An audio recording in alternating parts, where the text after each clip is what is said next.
A proton moves from a large distance with speed u meter per second directly towards a free proton originally at rest. Find the distance of closest approach for the two protons in terms of mass of proton m and its charge e. तो इस सवाल में ये कह रहे हैं कि एक प्रोटॉन है जिसका मास m है और उसकी स्पीड u है और वो एक दूसरे प्रोटॉन से उसका भी मास m है और ये इनिशियली रेस्ट पर है, इससे बहुत ज़्यादा दूरी से इसके पास आ रहा है। तो अब क्या होगा, ये पूछ रहे हैं कि what is the distance of closest approach. तो डिस्टेंस ऑफ क्लोजेस्ट अप्रोच के लिए क्या होगा कि बहुत देर के बाद ये दोनों के दोनों प्रोटॉन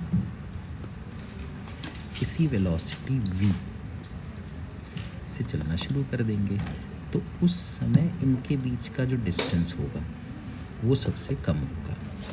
तो हम यहाँ पर अगर मोमेंटम कंजर्व कराएं तो हम लिख सकते हैं कि m into u is equal to m into v plus m into v.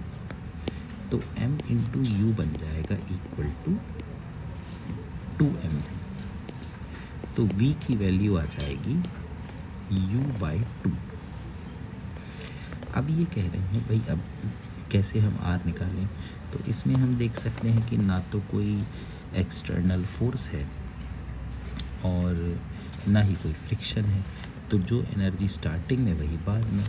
तो स्टार्टिंग में एनर्जी है हाफ m u स्क्वायर, बाद में है half m v square plus half m v square plus 1/4 pi epsilon naught q1 q2 upon r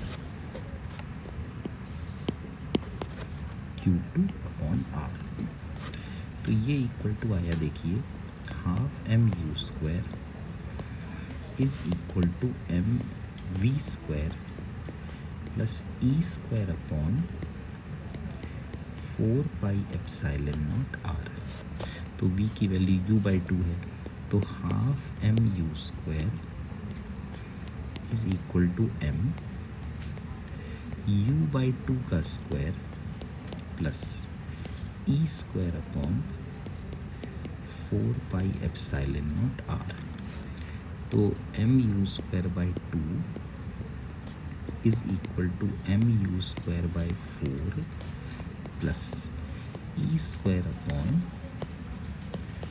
4 pi epsilon naught r।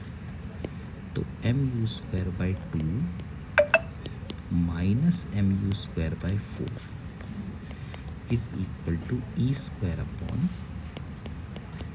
4 pi epsilon naught r। तो m u square by 4 की value बन गई e square upon 4 pi epsilon naught r। तो 4 cut गया, तो यहाँ से r की वैल्यू आ गई e square upon pi epsilon not m u square. यहाँ पर हम e की वैल्यू रख सकते हैं 1.6 into 10 to the power minus 19, pi रख सकते हैं 3.14, एप्सिलॉन नॉट रख सकते हैं 8.85 into 10 to the power minus 12, m मतलब प्रोटॉन का mass 1.6 into 10 to the power minus 27, और u देखें इन्होंने दिया है क्या, u तो इन्होंने दिया ही नहीं, तो मेरे हिसाब से फिर तो यही आंसर हो जाना चाहिए।